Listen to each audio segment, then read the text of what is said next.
이동희 뉴스 정면승부 4부 청래당 시작하겠습니다. 정청래 전 의원 나왔습니다. 어서 오십시오. 네, 여러분 안녕하십니까. 이 시대 참 예언가 정청래입니다. 뭘 예언했죠? 오늘 예언한다고요. 방송에서. 오늘 안 되겠다고? 네, 네. 네. 안 맞으면 어떡합니까?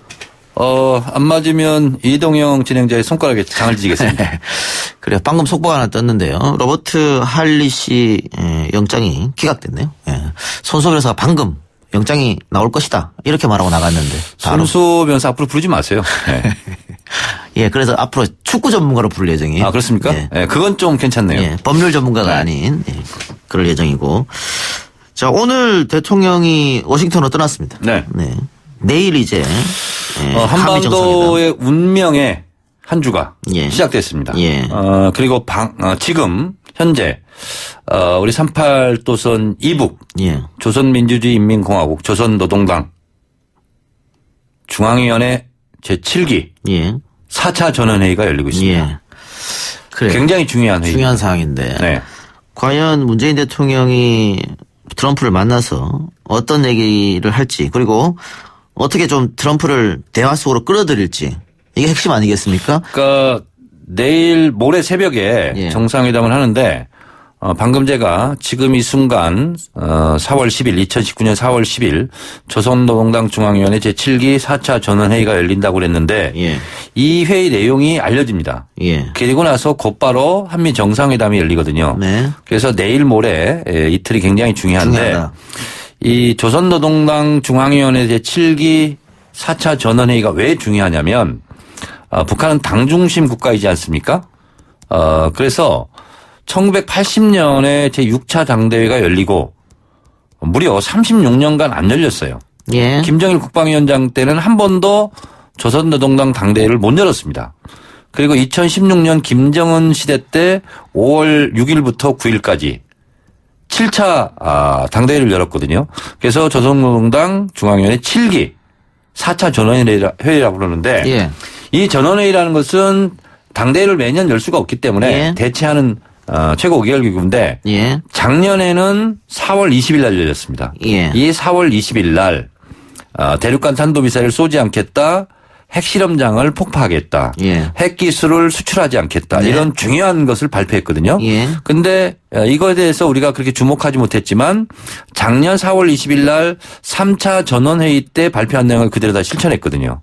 그런 면에서 봤을 때 오늘 회의 결과가 어떻게 나오느냐에 따라서 북한의 방향이 결정되는데 대략적인 것은 나왔습니다. 대략적인 것은 전원회의가 아니라 앞에 정치국회의 할 때 김정은 위원장이 연설을 했는데 뭐라고 했냐면 새로운 전략은 수정하지 않겠다. 그 새로운 전략이라는 것이 작년 4월 20일 날 3차 전원회의 때 얘기했던 핵무력은 완성되었다. 그래서 경제 건설에 총력 집중한다. 이 노선이 새로운 전략인데 이것은 수정하지 않겠다라는 건데 전략은 좀 바꿀 것 같아요. 그래서 뭐라고 얘기했냐면 혁명 정신을 강조했고 간고분투란 말을 썼어요. 그러면서 인민들에게는 자력갱생을 해야 된다. 그래서 혁명 정신으로 재무장해야 된다. 그리고 당 간부들에게는 형식주의, 요령주의, 관료주의, 패배주의를 뿌리 뽑아야 된다. 이렇게 얘기했어요. 그래서 전 인민과 당 간부들이 허리띠 졸라매기를 해야 된다. 라는 것을 지금 얘기하고 있거든요.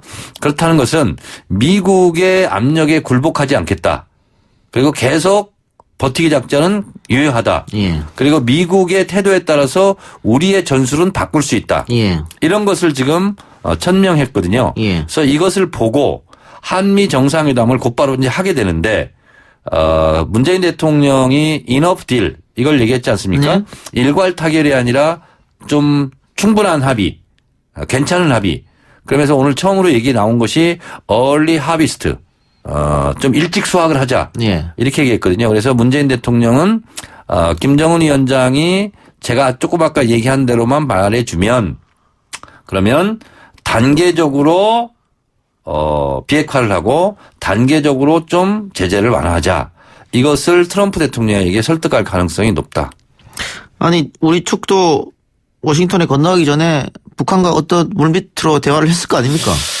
그런데, 지금 중요한 회의, 내일은 이제 제14차 인민회의, 최고인민회의가 열리는데 예. 그것까지 남쪽에게 알려주지는 않았을 것 같아요. 그래요. 자, 어쨌든 방금 이야기하신 거는 북한으로서 대전제는 과거로 돌아가지 않겠다는 것은 확실한데. 그건 확실하다. 예. 세부 전략은 약간씩 수정될 수 있다 그렇습니다. 이거죠. 그래서 결국은 지난 베트남 북미 정상회담에서 판을 깬 것은 미국인 것처럼 보이고요. 물론 북한이 안이하게 판단해서 오판한 것도 있습니다만은 그리고 나서 트럼프가 전용기 타고 돌아가면서 문재인 대통령과 통화를 하지 않습니까? 네. 그리고 워싱턴으로 좀 와달라. 이거는 적극적으로 당신이 중재자 역할을 해달라는 얘기잖아요. 그러면 그렇게 해서 문 대통령이 갔는데 그 지금까지 얘기했던 일갈타결 이거는 고집하지 않을 것 같단 말이죠. 제가 봐도 하노이 정상회담 노딜 직후에 20분간 문재인 대통령하고 통화를 했는데 8번이나 중재자 역할을 부탁했고요. 예. 그리고 곧바로 폭스 TV와 인터뷰에서 뭐라고 얘기했냐면 북한을 비난한 것이 아니라 이번 정상회담 합의는 나도 김정은 위원장도 준비되지 않았다. 그래서 책임을 50%씩 나눠 가졌거든요. 예. 트럼프 대통령으로서 상당히 이례적인 겸손한 표현이었죠. 그런 면에서 봤을 때 제가 봤을 때는 트럼프 대통령과 김정은 미국과 북한이 최고 지도자에 대해서는 한 번도 스크래치를 내는 비난 기사를 낸 적이 없고 비난 논평을 낸 적이 없거든요. 그래서 트럼프 대통령으로서도 어쨌든 재선 가도에 북한의 비핵화 이 부분을 성과를 내야 되기 때문에 문재인 대통령의 일정한 중재자 역할을 해주려면 뭔가 당근이 있어야 될 거 아니에요. 예. 갔다 와서 이제 뭐 남북 정상회담을 하든 대북 특사든 파견해야 될 텐데 예. 그러면 뭔가 선물을 내놔야 되지 않겠습니까? 예. 그래서 완벽한 단계적 그 제재 완화, 단계적 비핵화 이 부분은 전격적으로 합의되지는 않고 그것을 하게 된다면 3차 북미 정상회담에서 하겠지만 어쨌든 교착 상태에 빠진 북미 대화의 동력을 내는 정도는 이루어지지 않을까 예. 그런 생각이 좀 들고 희망사항입니다만 6월 28일, 29일 날 G20 회의가 오사카에서 있거든요. 일본에. 그러면 트럼프 대통령이 한번 오게 되고요. 더 빨리 오는 것은 5월 1일 새로운 일본 왕 일왕 즉위식이 5월 1일 날 있거든요. 여기에 트럼프가 또 참석한다는 거 아니겠어요? 그래서 희망 섞인 거지만 5월 1일 전후 예. 아니면 6월 28일 9일 전후 예. 이때 3차 북미 정상회담이 열리지 않을까. 알겠습니다. 자, 김현종 2차장이 금강산 관광 개선공단 이런 얘기는 실무진 협상에 언급조차 되지 않았다. 다만 탑다운 방식으로 정상들끼리는 이야기할 수 있을 것이다. 여지를 남겼어요. 그렇습니다. 충분히 그 대통령이 이야기를 하실 거라고 봅니까? 그러니까 개성공단 금강산은 당연히 얘기를 할 것 같고요. 이것은 실무자에서는 할 수 없고 예. 지도자 간의 통큰 결단을 통해서 할 수밖에 없는 내용이거든요. 그리고 이런 것이 이루어진다 하는 것은 나머지 부분도 다 예측 가능한 거기 때문에 그러면 정상회담의 공이 떨어지잖아요. 예. 덜 빛이 나잖아요. 예. 그래서 이런 것을 만약에 하게 되더라도 정상회담을 통해서 발표하는 형식으로 하게 될 것 같습니다. 예. 정 의원님이 예언을 했습니다. 빠르면 5월달, 뭐 늦으면 6월달 이런 얘기를 했는데 지금 뭐 정가에서 여러 가지 이야기가 나옵니다. 대통령이 갔다 와서 다시 한번 남북 정상회담이 있을 것이다. 뭐 구체적 날짜까지 나오더라고요. 그리고 나서 6월달에 남한, 북한, 미국이 3정상이 만나는 일이 있을 것이다. 이런 얘기까지 너무 장밋빛 전망 아닙니까? 근데 5월 1일 전후 3차 북미 정상회담은 너무 촉박하고 예. 그건 좀 힘들 것 같고요. 그때쯤이면 남북 정상회담을 그러니까 5월달에 하고 예. 한번 찍고 예. 남북 정상회담을 찍고 6월 말 그러니까. 근데 3차 북미 정상회담. 그게 너무 장밋빛 전망이 아니냐 이런 질문이에요. 장미가 가시가 있어서 찔리긴 하지만 그 정도 타임 스케줄이 아니면 예. 그렇고 3차 북미 정상회담을 하고 그다음에 가시적인 성과를 내야 되지 않습니까? 예. 그걸 가지고 트럼프로서는 대선 캠페인을 해야 되지 않습니까? 예. 그러면 6월 달 넘기면 좀 힘들지 않을까 이런 생각도 들어요. 예. 자, 한미 정상회담에 앞서서 문 대통령이 볼턴, 펜스, 폼페이오 핵심 참모들을 먼저 만난다. 이건 어떤 의미일까요? 이건 뭐 그냥 격려하는 차원이죠. 격려다. 그런데 우리가 알고 있기로는 강력한 매파가 이제 볼턴이고 폼페이오는 반대편 스탠스에 있었는데 어느 순간부터 폼페이오도 좀 강한 발언을 하거든요. 그게 외교 전문가들은 폼페이오나 비건이 북한 그 관계 당국하고 계속 이야기를 하다가 뭐 좀 삐진 거 아니냐. 이런 얘기도 있어요. 저는 그렇다기보다도 예. 트럼프를 더 빛나게 하기 위해서 미리미리 그렇게 안 될 것 같이 될 것 같이 이렇게 해놓고 트럼프가 결정적으로 이렇게 결단한 방식으로 예. 하더라도 그렇게 해야 또 트럼프가 더 빛나지 않겠습니까? 그래서 제가 봤을 때는 볼턴이나 트럼프나 비건이나 솔직히 별로 중요한 사람들 아니에요. 예. 대통령이 다 알아서 하는 거니까. 예. 예. 결국은 트럼프 임기 내에 뭐가 완료돼야 되잖아요. 그렇죠. 그러면은 그러니까 예를 들면 예. 옛날에 그 볼턴 전에 뭐 배넌인가? 그 예. 자기 뭐 참모 있었지 않습니까? 예. 그 사람 최대 매파인데 그냥 잘라버리잖아요.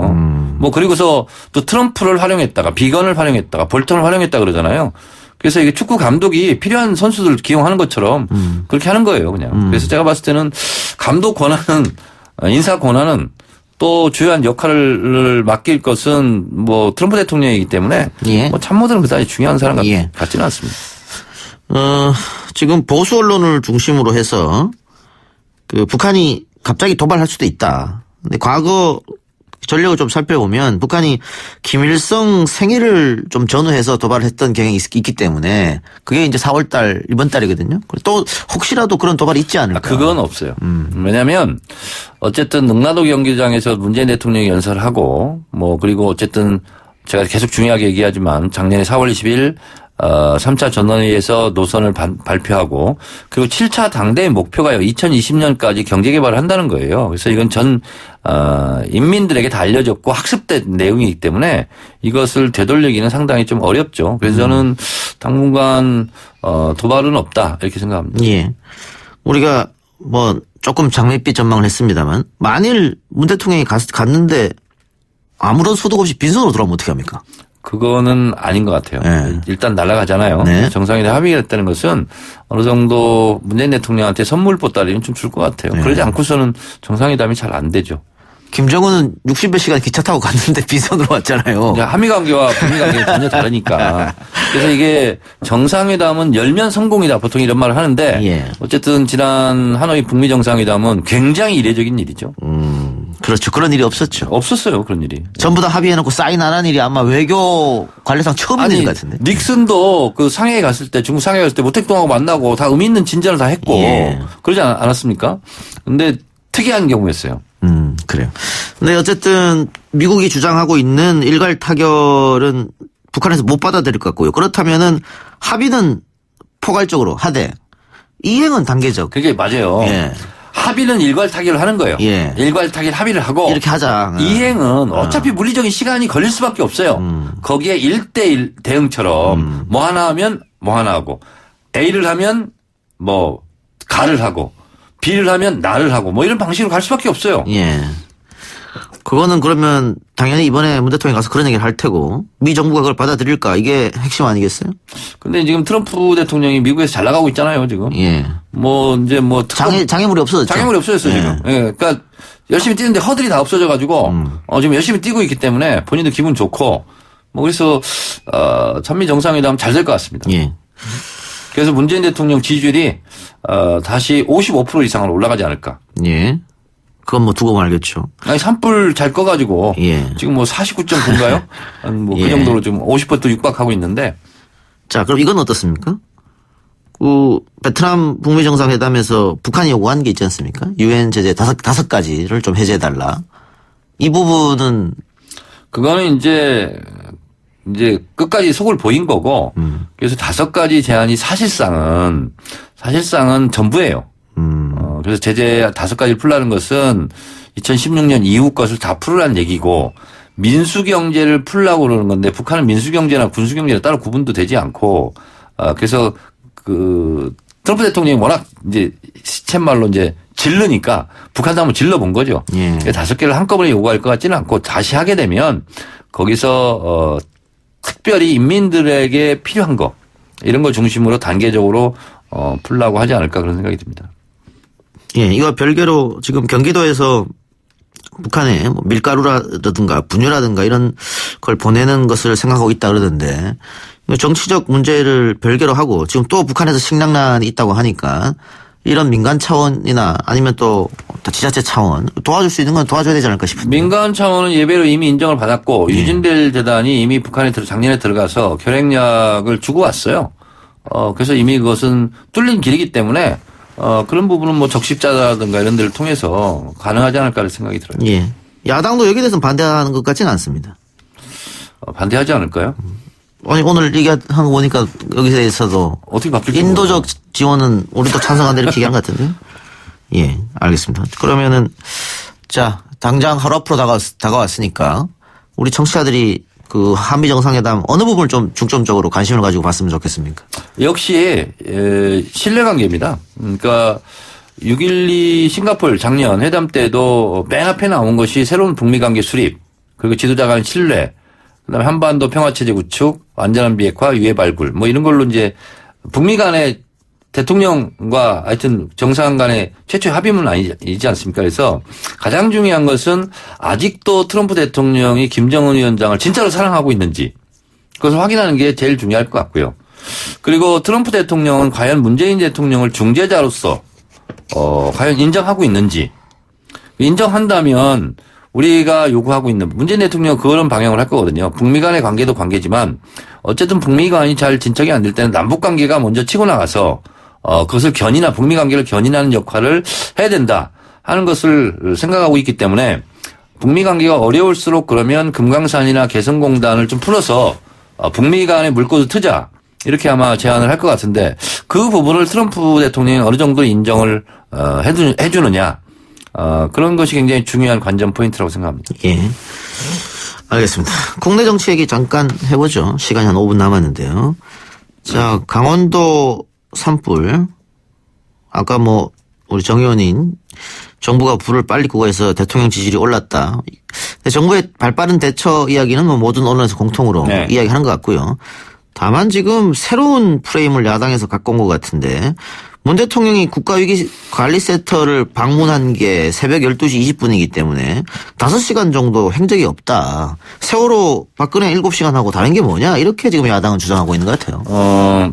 뭔가 지금 잘못 짚어서 얘기하는 건데요. 이번 강원도 고성 산불을 조기에 진압할 수 있었던 3가지 이유를 제가 말씀을 드리자면 첫 번째는 소방의 출동 지침이 바뀌었어요. 그래서 소방청이 독립되고 소방 출동 지침이 바뀌고 그리고 소방차가 예를 들어서 진입해야 되는데 뭐 차량들이 주차해 있거나 그러면 그걸 어떻게 할 수가 없었거든요. 그래서 강제 처분권을 소방이 갖게 됐어요.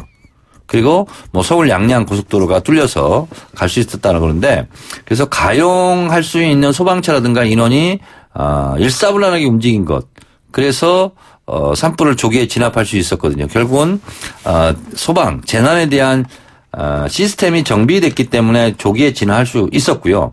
그리고 그것은 어쨌든 문재인 대통령이 언제 회의실에 참여했느냐 안 됐느냐를 떠나서 일단 3단계까지 비상 상황이 발생됐기 때문에 자동으로 시스템으로 돌아갈 수 있었던 거죠. 근데 지금 한간에서 얘기하고 있는 자유한국당 등등 얘기하고 있는 말이 안 되는 얘기를 하고 있어요. 그 뭐냐면 신문의 날 그래서 언론사 사장들과 식사를 하고 이미 불이 발생하기 전에 끝났어요. 그 회의가. 근데 무슨 뭐 술 먹고 있었냐? 불날 때 뭐 술 먹고 있었냐 얘기하는 것은 말이 안 되는 거고 이미 회의가 끝났고요.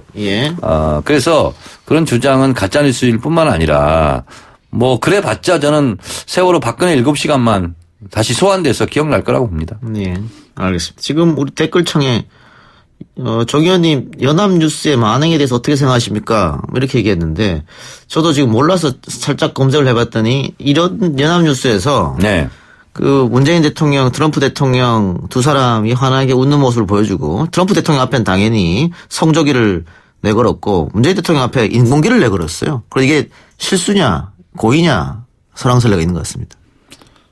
고의적 실수인지 단순한 실수인지 악의적 실수인지 그것은 연합뉴스의 해명을 들어봐야 될 것 같습니다. 해명이 나와야 될 것 같습니다. 그건 좀 말이 안 되는 걸 지금 게재해가지고. 그렇죠? 저런 걸 보고 분노스럽다 이렇게 얘기하죠. 예, 알겠습니다. 자, 야권발 정기 개편 총선이 이제 1년도 안 남았지 않습니까? 네. 특히 바른미래당이 어떻게 될 것인가.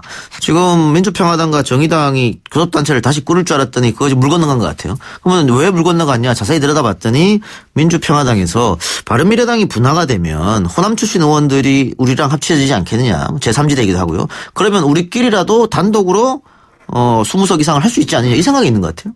자, 이렇게 생각합니다. 큰 틀로 제가 이번 주 다른 방송에서 이걸 발제를 해야 되기 때문에 짤막하게 말씀드리면 이렇게 됩니다. 바른미래당과 민주평화당은 두 가지 길이 있겠죠.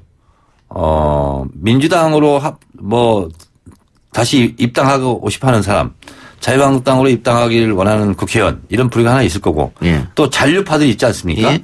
그러면 더불어민주당, 자유한국당 잔류파들은 흔히 예. 제3지대를 항상 얘기해요. 예. 제가 봤을 때는 그 방법밖에 없거든요. 예. 그러면 1번 민주당, 2번 자유한국당, 3번 제3지대 잔류파. 예. 그리고 정의당. 예. 이렇게 총선을 치를 가능성이 높다. 근데 왜 그러냐면 자유한국당으로서는 대한애국당도 있지 않습니까? 있죠. 또 탄핵 찬성파도 있지 않습니까? 예. 그래서 보수대 통합을 하기가 어려워요. 그러면 선별 입당이 가능하거든요. 그럴 때 잔류파들은 남게 되고요. 예. 민주당에서도 국민의당으로 탈당해서 나갔다가 안철수 대표랑 같이 총선을 치렀던 사람 받아들이기 어렵거든요. 그러면 선별 입당을 할 수도 있고 잔류파가 남을 수 있는데 선별 입당은 자유한국당이나 더불어민주당이 생각할 수 있는데 그건 뭐냐면 1번 때문에 그렇습니다. 기호 1번. 예. 그렇죠. 지금 14석 차이가 나거든요. 1번이 바뀔 수가 있죠. 그렇죠. 예. 그럴 때는 총선 때 크게 좀 타격을 받거든요. 예. 그래서 1번을 지키는 게 중요하거든요. 그럴 때는 어쩔 수 없이 그래도 괜찮은 사람을 선별해서 입당할 수 있다. 그렇게 본다면 민주당, 자유한국당, 잔류파 제3지대, 정의당 이렇게 선거를 치를 가능성이 높다. 예. 다음 주에 정기 개편에 대해서 좀 상세하게 얘기해 주세요. 아주 재밌을 것 같네요. 오늘 청래당은 여기까지 하겠습니다. 수고하셨습니다. 네.